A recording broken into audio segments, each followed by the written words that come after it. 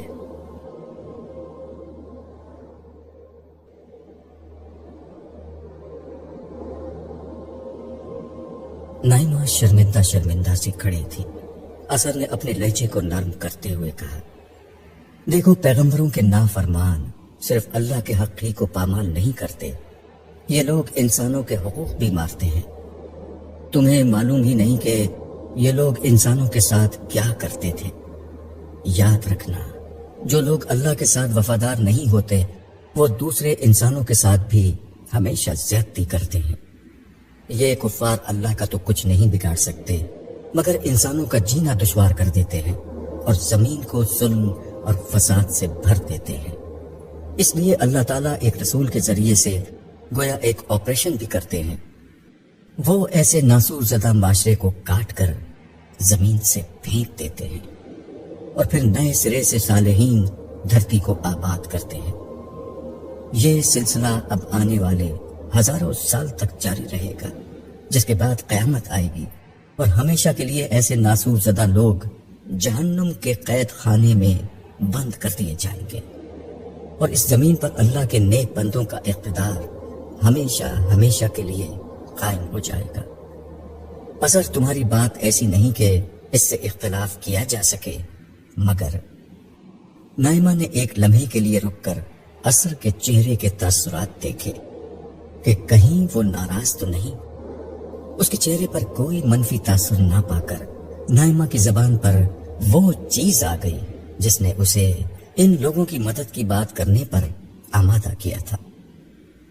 اثر مجھے ان میں سے کسی بات سے کوئی اختلاف نہیں، مگر مسئلہ یہ ہے کہ نیچے جو لوگ کھڑے ہیں ان کے ساتھ معصوم بچے بھی ہیں۔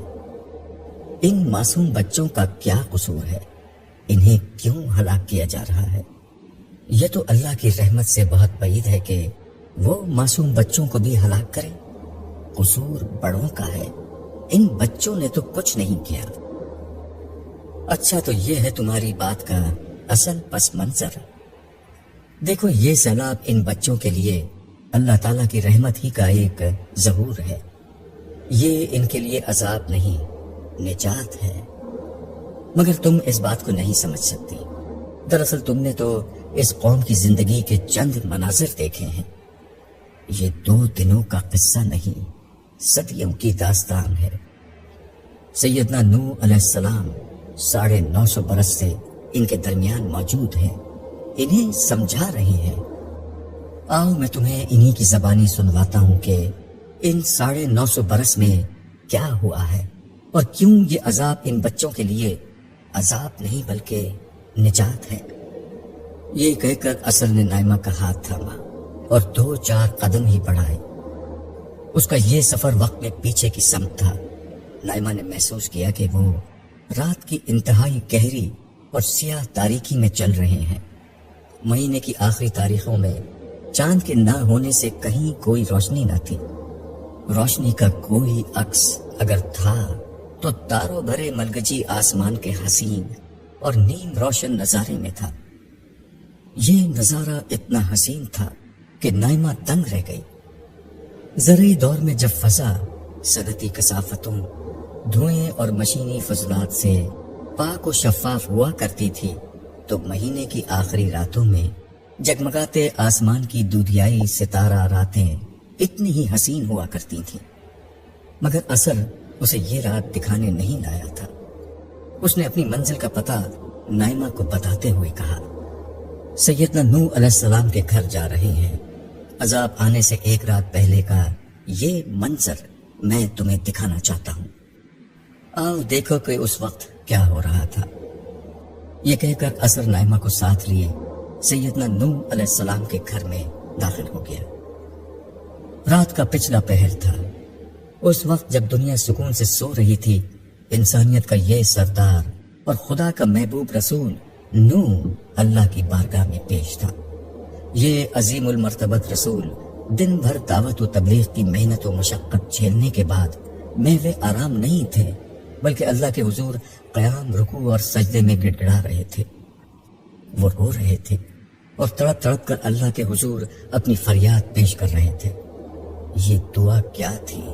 ان کے دل کی تڑپ اور ان کی 1000 سالہ محنت کی داستان تھی، جو چند جملوں میں سمٹ گئی تھی۔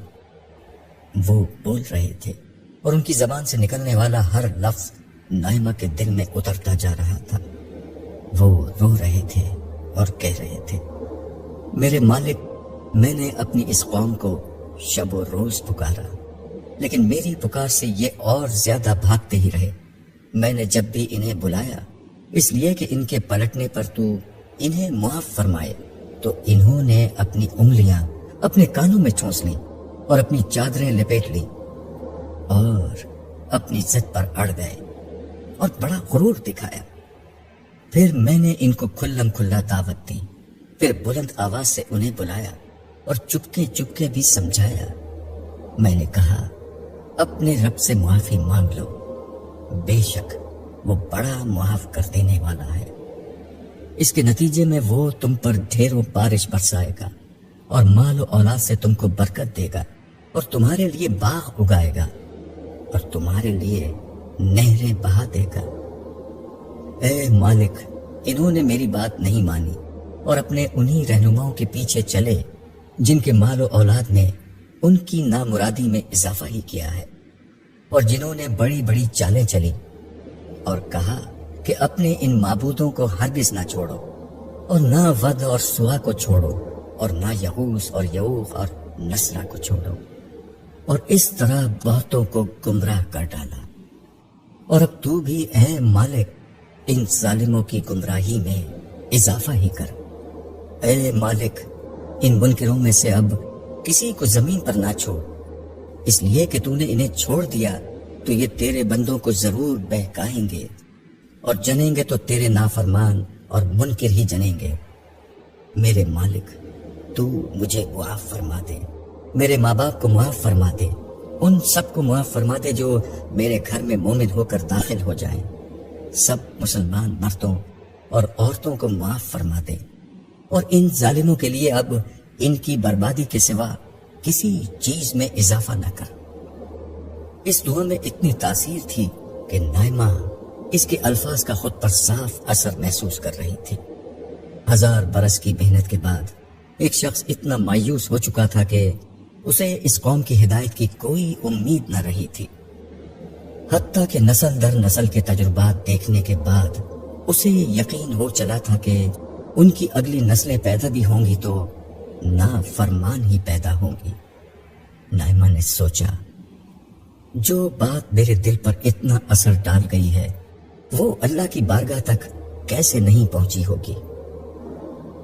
یہ دونوں ایک دفعہ پھر کشتی پر اسی جگہ اور وقت میں لوٹ چکے تھے۔ اثر نے نائمہ سے پوچھا، تمہیں سمجھ میں آ گیا کہ بچوں کے لیے یہ سیلاب نجات کیسے بن گیا؟ پھر وہ اپنے سوال کا خود ہی جواب دیتے ہوئے بولا، اس لیے کہ ان کی سرکشی بہت بڑھ چکی تھی اور ماحول اس درجے میں مخالفت پر مبنی بنا دیا گیا تھا کہ کوئی بچہ نارمل اور غیر جانبدارانہ انداز میں سوچنے کے قابل ہی نہ رہا تھا۔ نائمہ نے اسبات میں سر ہلاتے ہوئے کہا، اس کو ہمارے دور کے اعتبار سے کنڈیشننگ یا برین واشنگ کہتے ہیں، مگر پھر بھی بچوں نے ابھی تو کوئی قصور نہیں کیا تھا۔ جو بچے اس وقت موجود ہیں وہ تو معصوم ہیں۔ یہی تو میں کہہ رہا ہوں کہ یہ سزا نہیں، نجات ہے۔ سزا قوم کو دی جا رہی ہے، بچوں پر تو صرف موت کا وہ قانون لاگو ہو رہا ہے جو ایک روز ہر مخلوق پر ہونا ہی ہے۔ لوگ دنیا میں 1000 طریقوں سے مرتے ہیں، ان میں بچے بھی ہوتے ہیں۔ تم نے دیکھا نہیں تھا کہ جرام کی بیٹی امورہ بھی مری تھی؟ ہاں دیکھا تھا۔ تو بس ایسا ہی معاملہ ان بچوں کا ہے، ان کی عمر ہی اتنی طے کر دی گئی تھی، ان پر نہ عذاب کے فرشتے آئیں گے نہ آخرت میں انہیں کوئی سزا ملے گی۔ سزا صرف باشعور لوگوں کے لیے ہے، اور جیسا کہ میں کہہ چکا ہوں اور خود تم سیدنا نوح علیہ السلام کی زبانی سن چکی ہو، یہ سرکش و سندل لوگوں کو سزا دی جا رہی ہے۔ ایسے عذاب صرف اور صرف رسولوں کی اقوام پر آتے ہیں جن پر اتمام حجت کے ذریعے سے بات اتنی واضح کر دی جاتی ہے کہ وہ کسی غلطی کی بنا پر انکار نہیں کرتے، بلکہ پورے شعور اور ارادے کے ساتھ اللہ کے رسول کے سامنے بغاوت کر دیتے ہیں۔ یہ اسی کی سزا ہے۔ اس کا مطلب ہے کہ یہی معاملہ یہاں موجود حیوانات کے ساتھ ہوا ہے جو اس سیلاب میں مارے جائیں گے۔ انہیں عذاب میں ہلاک نہیں کیا جا رہا، بلکہ ان کی موت کا یہی وقت متعین تھا۔ نائمہ نے ذہن کے کسی گوشے میں موجود ایک اور سوال کو سامنے لاتے ہوئے کہا۔ اثر نے اسبات میں سر ہلاتے ہوئے کہا، تم نے بالکل ٹھیک سمجھا۔ اثر نے ابھی یہ جملہ کہا ہی تھا کہ اچانک کشتی کو جھٹکا لگا، پانی کی ایک زوردار لہر آئی اور کشتی میں حرکت شروع ہو گئی۔ نائمہ نے نیچے دیکھا، نیچے کھڑے ہو کر مدد کے لیے چلانے والے لوگ اس بڑی لہر کی نظر ہو گئے جو شہر کی سمت سے آئی تھی۔ اس نے شہر کی سمت دیکھا، لمحہ بھر کی چمکتی بجلی میں نظر آیا کہ شہر کے آثار پانی میں ڈوب چکے ہیں، ہر طرف پانی پھیل چکا ہے اور اس پانی میں آہستہ آہستہ کشتی نے اپنا سفر شروع کر دیا ہے۔ نائمہ نے روشنی میں یہ دیکھا کہ کشتی میں بھی کافی پانی کھڑا ہو چکا ہے، گرچہ اس میں بنے سوراخوں سے پانی مسلسل باہر جا رہا تھا، مگر بارش اتنی تیز تھی کہ پانی کی مقدار یہاں بھی آہستہ آہستہ بڑھ رہی تھی۔ نائمہ نے باہر دیکھتے ہوئے کہا، شہر تو ڈوب چکا ہے۔ ہاں، مگر سب لوگ ابھی نہیں مرے، یہ لوگ بڑے جاندار ہیں، ان کی ایک بڑی تعداد پہاڑوں پر چڑھ چکی ہے۔ ان کا خیال ہے کہ بارش تھوڑی دیر میں رک جائے گی، پانی پہاڑوں کی چوٹیوں تک نہیں پہنچے گا اور یہ لوگ بچ جائیں گے۔ اثر نے جواب دیا۔ نائمہ نے اثر کی بات پر کوئی تبصرہ نہیں کیا۔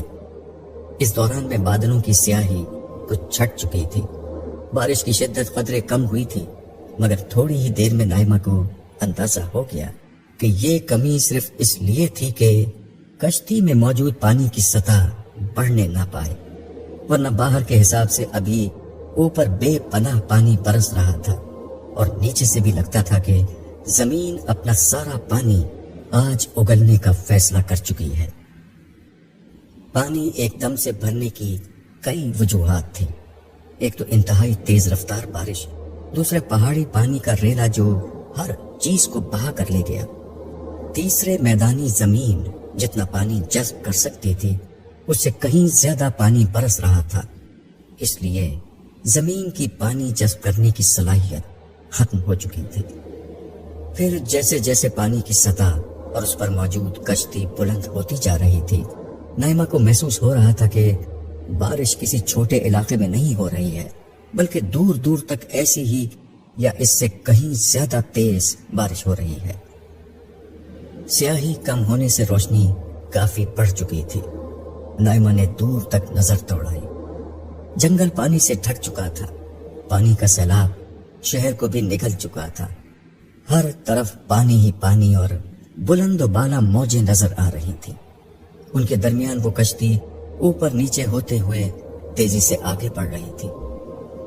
اس کشتی کے علاوہ چند پہاڑ ابھی تک پانی کی اس یلغار کے مقابلے میں ڈٹے ہوئے تھے۔ نائمہ نے دیکھا کہ انہی پہاڑوں میں سے ایک پر کچھ لوگ بیٹھے ہیں، وہ غالباً پہاڑ پر چڑھ کر بارش کے بند ہونے کا انتظار کر رہے تھے۔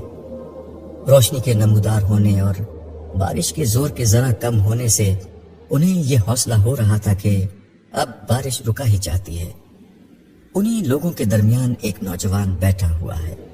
اسے دیکھ کر اثر نے کہا، یہ حضرت نوح علیہ السلام کا بیٹا کنعان ہے، یہ کافر ہی رہا اور آخری وقت تک کشتی میں نہیں آیا۔ اسی دوران میں اسے حضرت نوح علیہ السلام نے بھی دیکھ لیا۔ اسے دیکھ کر وہ بے اختیار چلائے، اے میرے بیٹے، ہمارے ساتھ سوار ہو جا اور ان کافروں کا ساتھ نہ دے۔ وہ بولا، میں پہاڑ کی پناہ لے لوں گا جو مجھے پانی سے بچا لے گا۔ حضرت نوح علیہ السلام نے فرمایا، آج اللہ کے قہر سے بچانے والا کوئی نہیں ہے سوائے اس کے جس پر اللہ رحم فرمائے۔ ان کے ان الفاظ کے ساتھ ہی ایک تیز رفتار موج بیچ میں حائل ہو گئی۔ موج ہٹی تو نائمہ نے دیکھا کہ وہ لہر اپنے ساتھ پہاڑ پر پناہ لیے ہوئے تمام لوگوں کو بہا کر لے گئی۔ یہ منظر دیکھ کر حضرت نوح علیہ السلام بے اختیار سجدے میں گر گئے۔ نائمہ کو نہیں معلوم کہ وہ اللہ تعالیٰ سے کیا دعا کر رہے تھے۔ اثر اس عبرتناک منظر کو دیکھ کر بولا، تم نے دیکھا کہ اللہ کا انصاف کتنا بے لاگ ہے۔ اگر پیغمبر کا بیٹا بھی کافروں کا ساتھی اور مجرم ہے تو اس کو بھی نہیں چھوڑا جاتا، اور کسی کی کیا حیثیت ہے۔ بے شک، نائمہ نے مختصر جواب دیا۔ اس پر اس ماحول اور پیش آنے والے واقعات کی ہیبت اس طرح چھائی ہوئی تھی کہ اس کے منہ سے کچھ اور نہیں نکل سکا۔